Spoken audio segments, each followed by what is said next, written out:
모든 사람이 다 복되게 살고 싶고 형통하게 되기를 다 원하십니다. 그래서 열심히 하고 잘하고 이렇게 최선을 다하면 되리라 했는데 생각처럼 안 되는 경우가 많이 있죠. 그래서 환경을 탓하고 시대를 탓하면서 지금 때가 안 좋아서 위치가 안 좋아서 이런저런 이유들을 대시는데요. 위치와 이 환경은 상관이 없습니다. 왜냐하면 오늘 우리가 보았던 요 세 분, 아마 지금 시대로 비교하면 지극히 불행한 사람입니다. 태어나면서 벌써 형들이 10이나 있어요. 근데 10명의 형이 전부 다 배다른 형이에요. 또 어머니가 셋이에요. 큰어머니가 난 형제 6에다가 또 종들이 난 형이 4세다가 본인이 태어났는데 본인의 어머니 나헬은 자기 동생 베냐민을 낳다가 돌아가셨어요. 애 태어나자 어머니 돌아가십니다.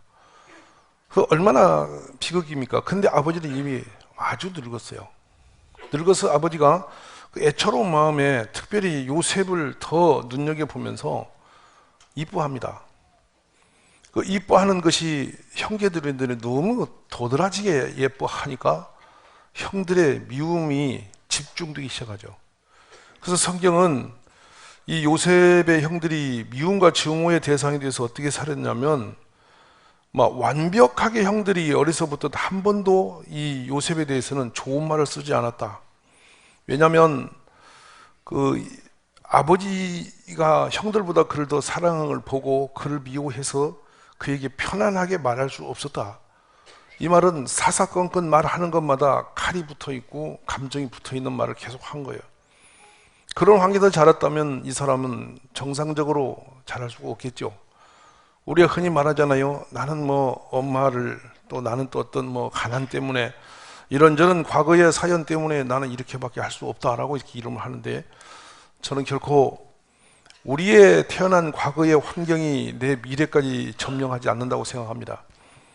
사람은 식물이 아닙니다. 스스로가 자기 인생을 경영할 수 있어야 되죠. 이게 자유적 의지의 축복이라고 생각합니다. 내가 내 운명을 개척할 수 있고 변화시킬 수 있고 새롭게 할 수 있고 더 나은 길을 향해서 갈 수 있는 것입니다. 그러므로 작년도까지 여러분이 혹시라도 나는 환경 때문에 누구 때문이란 이름을 걸고 그렇게 사는 것을 받아들인다 하면 이 판을 오늘 바꾸시기를 바랍니다. 그리고 모든 일을 함에 있어 열심을 다했는데 잘 안 되셨다면 오늘 그 방법이 이 말씀에서 여러분에게 깨달아지기를 원합니다. 만약에 요셉만큼 불행한 사람이라면 이거는 정말 쉽지 않습니다. 이 창세기 37장에 가면 요셉의 성장기를 기록해 놓으셨습니다. 근데 그 창세기 37장의 내용이 참 우리에게 시사하는 바가 매우 큰데요. 그 가나안 땅, 야곱이 가나안 땅, 그 아버지가 거류하던 땅에 거주했으며 야곱의 족보는 이러하다. 요셉이 17세의 소년으로서 그의 형들과 함께 양칠 때에 그의 아버지 아내들이라고 나요. 이게 이상하잖아요. 아버지의 부인 이렇게 나와 있는데 아내들, 여자들이에요. 아버지 여자가 있는 거잖아요. 근데 비라 실바의 아들들과 더불어 함께 있었으니 그가 그들의 잘못을 아버지에게 말하더라. 요셉은 어려서부터 구별되었습니다. 이 10형제가 배다른 3세 그 부류의 형제가 모여서 사고 치는 데는 딱 하나 주는 거예요. 여러분도 아시지만 부모들 어른들 몰래 일 저지른 데는 애들이 아주 단합이 잘 됩니다. 지난 주일날 식당에 탁자가 비틀비틀해서 웬일인가 했더니 저희가 이제 식당 밑에 높이 조절한 이 볼트를 싹 빼다가 저기서 이만큼 쌓아놓고 놀았어요. 그런 거는 쥐도 새도 모릅니다. 근데 얼마나 재미난지 모릅니다. 사고 치는 거는. 어른들을 모르게 뒷둥무리 치는 것은 신바람이 나는 거죠. 그러니까 10명의 이 형제들이 나가서 밖에서 몰래 아버지 몰래 양도 잡아먹고 팔아도 먹고 벨 사고 다치고 다닌 거예요. 근데 요셉은 형들처럼 할 수가 없어서 그 상황에 같이 있다가 얼른 오면 아버지한테 일러 바치는 기라. 그럼 아버지는 CCTV로 보는 것처럼 얘기를 하는 거예요. 형들이 이 요셉이 때문에 되는 게 없지. 이놈 아만 없으면 되겠는데 이게 이래가 늘 요셉에 대해서 미운 마음을 가지고 있는데 미운 게 한술 더 뜬다고 맨날 아버지는 또 가만히 이뻐한단 말이에요. 그게 더 이 미움이 됐어. 근데 이게 또 한술 더 떠서 꿈을 꾸었다는 거야. 그러니까 맨날 꿈 얘기를 하는데 이게 꿈도 보통 심상치 않은 꿈을 형들은 전부 다 볕단이 돼갖고 다 머리 숙이고 지만 절 받고 있다는 거예요. 들을 때 형들이 이거 분노감이 말로는 못하는 거라. 그래서 이제 공고고 있는 거라. 근데 어느 날 이 형들이 양을 치러 갔는데 야곱은 지금 헤브론에 살았습니다. 살아서 양을 치러 보낸 것이 세겜 땅이니까 약 9km 한 20리 길에 형들이 나가서 막 양을 치우고 있죠. 근데 소식이 없어요. 원래 사고 치는 놈들은 소식이 없습니다. 딱 숨어서 비밀리에 행동을 하는 기죠. 10명이 양을 끌고 나갔는데 도대체 소식이 없으니까 야곱이 이제 불안하고 궁금해진 거야. 그래서 집에 있던 아들 요셉에게 신분을 보낸 거예요. 근데 요셉이 나이가 17이니까 당시로서는 나이 꽤 먹은 겁니다. 이제 형을 찾아갔는데 이 성경에서 이 장면이 기가 막히게 나옵니다. 뭐라 하냐면 심부름을 떠났는데 세겜에 있으리라 하고 갔어요. 근데 세겜에 없어요. 여러분, 세겜 하면 여기 심상치 않은 땅입니다. 얼마 전에 야곱이 거기서 죽을 뻔한 곳이죠. 왜냐하면 세겜 족속들이 야곱의 딸 디나를 강간을 했어요. 그것 때문에 그 야곱의 아들이 시므이와 네유가 세겜 족속에 할례를 하면 결혼시킨다 해놓고 할례한 상관에 가서 막 도륙을 했어. 그때 생겨난 말이 아킬레스건입니다. 짐승의 심살을 다 끊어삐고 사람을 막 죽이고 이랬어요. 그래서 세겜 족속이 야곱 족속을 죽이기로 결심했을 때 베드로 도망쳐서 예배드리고 살아났거든. 근데 지금도 세겜에 양을 치러 갔는데 소식이 없다. 그 이제 요셉이 갔는데 없다. 이거 보통 이제 비상사태가 생기죠. 그래서 성경을 보면 창세기 30장 15절에 보면 요셉이 형들을 찾아서 방황하고 다닙니다. 그 위험한 땅에서 형들이 혹시 무슨 일을 당했나, 아니면 무슨 일이 일어났나 이래가 궁금해서 다니는데 형들이 안 보이니까 막 세겜 땅을 헤매고 다니는 거예요. 다니는데 성경에는 기가 막힌 장면이 나옵니다. 어떤 사람이 나와요. 이름도 없는 무명한 한 사람이 나그네가 나타납니다. 어떤 사람이 요셉을 만납니다. 그리고 그 사람이 요셉이 그 사람에게 묻는 게 아니고 그 사람이 요셉에게 묻습니다. 뭐라 하냐면 너 왜 들에서 방황하고 다니냐. 자, 이 장면을 유심히 보셔야 됩니다. 너 왜 들에서 방황하고 다니냐. 요셉이 말합니다. 또 그 사람이 또 요셉에게 두 번째 묻습니다. 너 지금 무엇을 찾으려고 그러고 다니냐. 요셉이 궁금해서 물어볼 일을 거꾸로 나그네가 요셉에게 묻는 장면입니다. 그랬더니 바로 요셉이 말합니다. 내가 내 형들을 좀 찾는데 형이 없습니다. 혹시 우리 형들이 어디 갔는지 혹시 아시면 좀 가르쳐 줄 수 있겠습니까? 근데 이 나그네로 온 어떤 사람이 뭐라고 말하냐면 니네 형들은 이미 여기 떠났어. 여기는 없어. 그럼 어디로 갔단 말입니까? 내가 지나가다 들으니 니네 형들이 수근수근 하는 말을 들었는데 도단이라는 곳으로 간다더라. 이 말을 합니다. 도단은 지금 현재 거리상 따져봐도 120km. 이거 보통 거리가 아니에요. 120km 밖에 있는 동네로 뜬금없이 양떼를 몰고 형들이 갚고 있습니다. 이거 사고를 치더라도 제대로 쳤어요, 지금. 그러니 요셉, 우리 같으면 아이고, 집으로 얼른 가서 20리 길이니까 가서 아버지, 형들 내 뺐습니다. 멀리 양떼 몰고 도망쳐 있으니까 어떻게 이렇게 해야 되는데 이 요셉이 미련 맞게 형을 찾아 또 가요. 도단가정 120km를 그 광야를 걸어가는 것은 여간 어려운 일이죠. 아주 어려운 일입니다. 그 먼 길을 걸어서 갔는데 요셉이 형들을 발견하기 전에 형들이 먼저 요셉을 봅니다. 요셉을 보면서 형들이 모사를 하기를, 야, 저기 꿈꾸는 자가 온다. 그 말만 하면 10명이 딱 뭉쳐지는 겁니다. 이놈 미운 놈 이렇게 되는 거죠. 꿈꾸는 자가 온다 이거 있잖아요. 우리 그런 거 있잖아요. 저기 누구 온다 그러면 그 사람의 이미지가 같이 공유되면서 무슨 반응이 나오잖아요.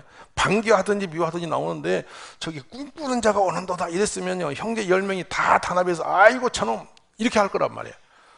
그렇게 외치면서 작당을 합니다. 동생이 그 멀리 찾아왔으면 얼마나 귀하고 반갑겠어요. 근데도 그게 아니고 아버지 멀리 떨어져 왔으니 막 여기서 어떻게 하자 이래가지고 그들이 작당한 것이 뭐냐면 요셉이 죽여보자는 거예요. 없애보자. 그래 일치가 됐어요. 근데 하나님이 얼마나 은혜를 주시는지 누벤이 그 말을 듣고서 하는 말이, 야 우리가 굳이 죽일 것까지 있냐, 그냥 죽은 것처럼 제거해버리는 그 방법이 있다라고 하면서 그 물이 없는 구덩이에다가 요셉이를 집어넣어 던져버리는, 거기다 그냥 버려버리는 이것을 제안을 하는 거예요.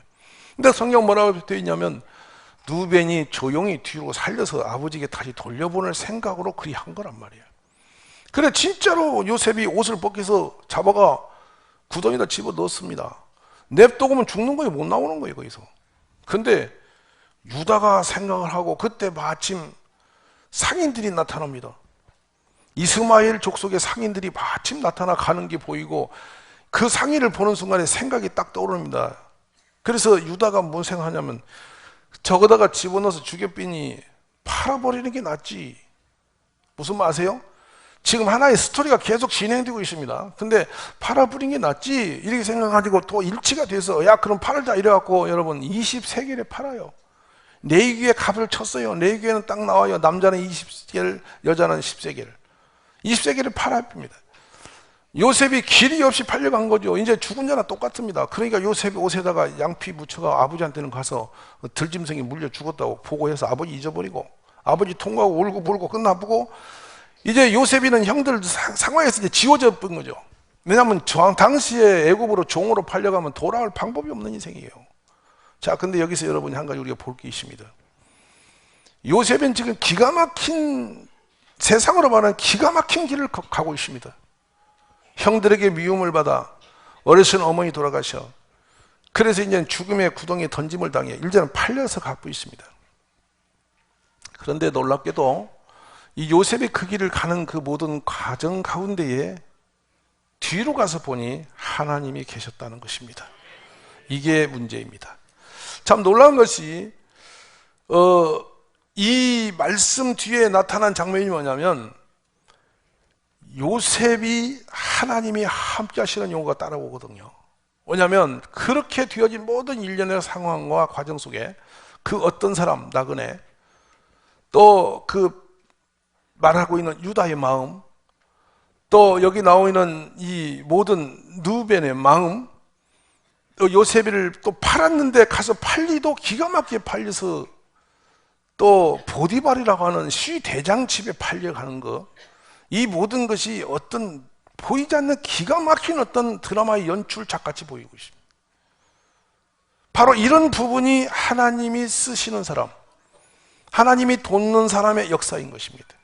내가 계획을 세운 것도 아니었고 내가 누구를 만나려고 한 것도 아니었고 내가 어떤 것을 뭐 어떻게 꾸며낸 것도 아니었는데 어떤 상황 속에 가면 거기서 무슨 일이 일어났는데 어떤 사람을 만나게 했고 또 어떤 상황을 만들어내게 했고 그래서 걸음걸음 가다 보니 하나님 인도하심이 있었다.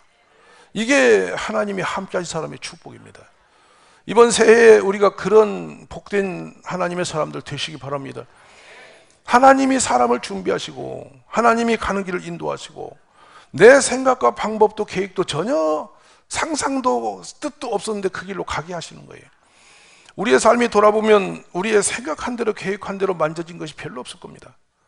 어떻게 보니 무슨 그런 일이 또 이렇게 있어서 왔느냐 하면 꿈 같은 길을 걸어온 것이죠. 과거의 지난 시간을 보면 내가 하나하나 종이다 써서 작전 계획 세워서 이런 이러고 이는 이러고 이렇게 세워서 온 게 별로 없어요.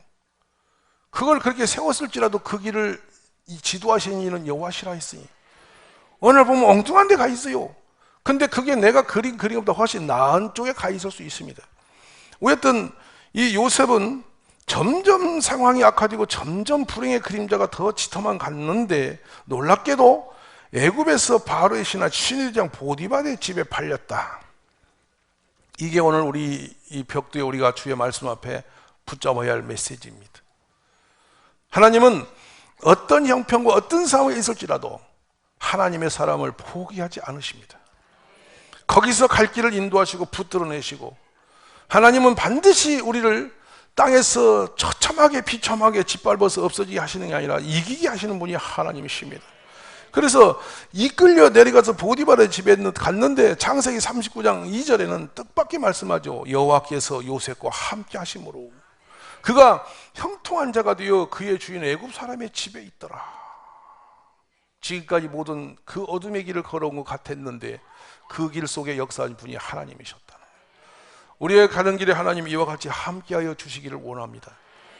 새해는 정말 하나님이 요셉의 가는 길을 이렇게 눈동자처럼 지키시며 인도하신 같이 우리 모든 가족들의 가는 길을 인도해 주시기를 간절히 축원합니다. 놀랍게도 그런데 여기서 우리가 붙들 것은 그러면 하나님이 왜 요셉이라는 사람을 특별히 그리하는가? 그 10명의 형제는 왜 내비두고 왜 요셉만 데리고 이래 하는가? 저는 여기서 한 가지 중요한 걸 발견하게 됩니다. 내가 하고자 해서는 건 아니었지만은 조금 전에 아주 중요한 한 장면이 있습니다. 도단에 120km까지 양떼를 몰고 도망쳐 삐진 형들이 있습니다. 아예 멀리 가버린 거죠. 아버지의 영역에서 할 수만 있으면 멀리 떨어졌어요. 지금 이스라엘의 지명을 갖고 지도를 볼 수 있는 분은 지금 이 말이 얼마나 어이없는 얘기인가 알게 됩니다. 세겜 땅도 나름대로 풍요로운 땅입니다. 양 키우기는 그렇게 복잡하지 않는 땅인데 거기서 사라져버린 겁니다. 그리고 120km면 엉뚱한 유다 땅 저쪽 너머로 갈비스요. 거기까지 가야 할 이유가 전혀 없어요. 그거는 틀림없이 야곱의 집에서 분리해버리는 그 10명의 아들이 지금 쿠데타식으로 떠나버린 상황이라고 보여지는데 그쯤 뒤였으면 요셉이 굳이 그 형들을 찾아가지 않아도 될 일입니다. 왜? 생명의 위험도 있고 여러 가지 고난한 길인데 굳이 그 길을 갔다. 여기서 한 가지 놀라운 일을 발견하는 거예요.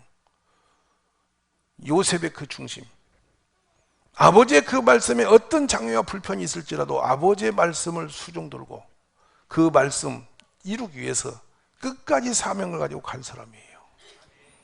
하나님이 쓰시는 사람들의 첫 번째 모습입니다.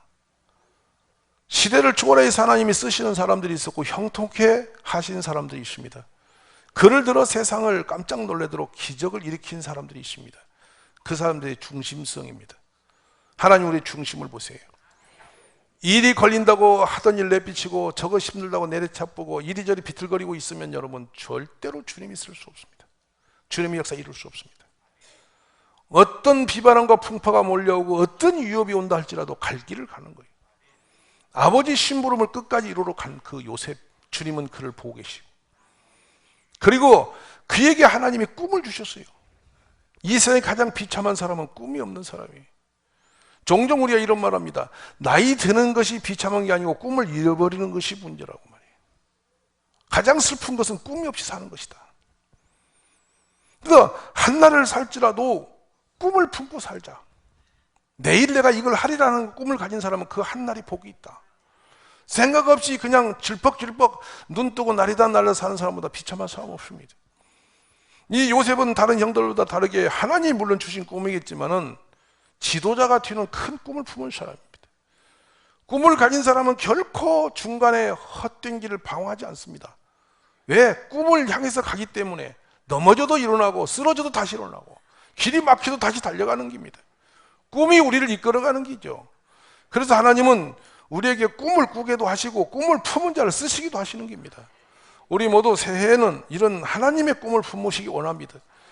이 꿈이 우리의 소욕과 탐욕의 꿈이라면 의미가 없습니다. 주님이 함께 하실 이유가 없는 것이죠.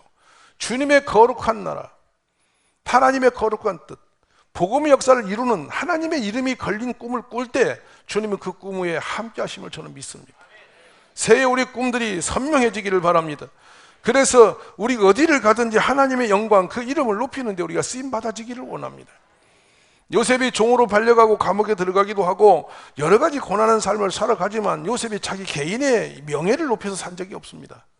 그가 위대한 것은 죽으면서 해골을 놓고도 하나님의 비전, 그 할아버지 야곱이 아브라함이 받았던 그 비전을 품고 죽는 사람이에요. 대를 이어 하나님의 이 역사를 이루어가는 그 꿈을 품고 대를 이은 꿈을 품고 달려간 사람인 거예요. 우리 가족들이 그런 꿈쟁이들이 되시기를 원합니다. 원대한 꿈을 꾸십시오. 교회에서 제시하고 우리가 개인이 갖고 있는 꿈들이 개인의 욕망과 개인의 소욕이 아니라 하나님의 거룩한 나라를 이루는 꿈들이 되어지기를 저는 원합니다. 우리가 하나님의 나라의 꿈을 향해 가는 거기에 여러분이 멤버십이 되십시오. 동참하십시오. 그 꿈이 내 꿈이 되게 만드십시오.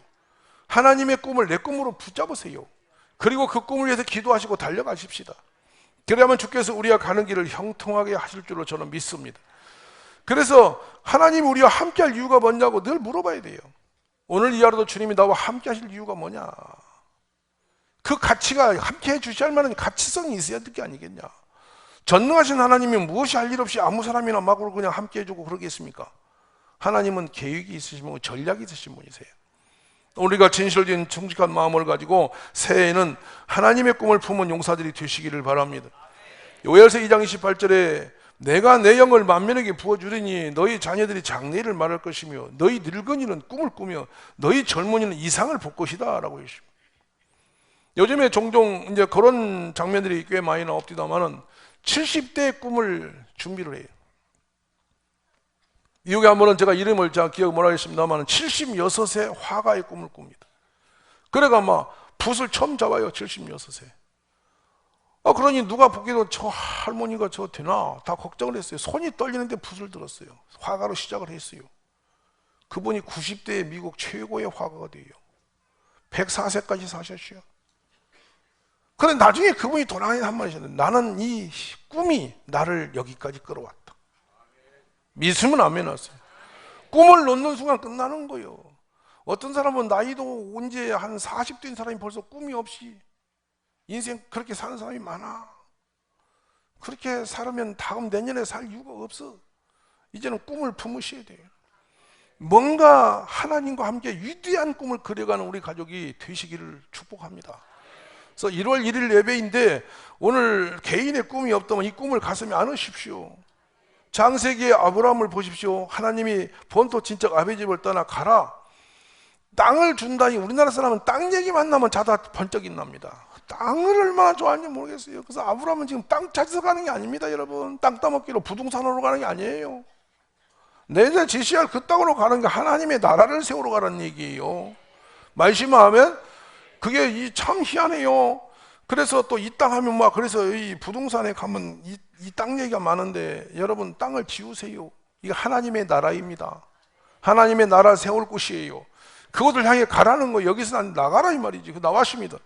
근데 그때 꿈을 주십니다. 내가 너로 큰 민족을 이루고 내게 복을 주어 내 이름을 너의 이름을 창대케 하고 아멘이십니까? 땅의 모든 족속이 너로 말미암아 복을 얻을 것이다. 할렐루야. 이 비전이 꿈이 아브라함 속에 들어갑니다. 아브라함이 갈 바는 몰랐습니다. 그러나 갑니다. 어딘지 갑니다. 가놓고 거기서 단을 쌓고 여호와의 이름을 부릅니다. 주님이 또 가게 합니다. 또 가게 하시고 또 단을 쌓고 여호와의 이름을 부르게 하십니다. 그리고 가다 보니 아브라함 믿음의 조상의 자리에 섰고 자손들은 가나안 땅을 정복하는 길입니다. 오늘 우리에게 새해 이런 꿈을 품고 출발함이 있기를 간절히 원합니다.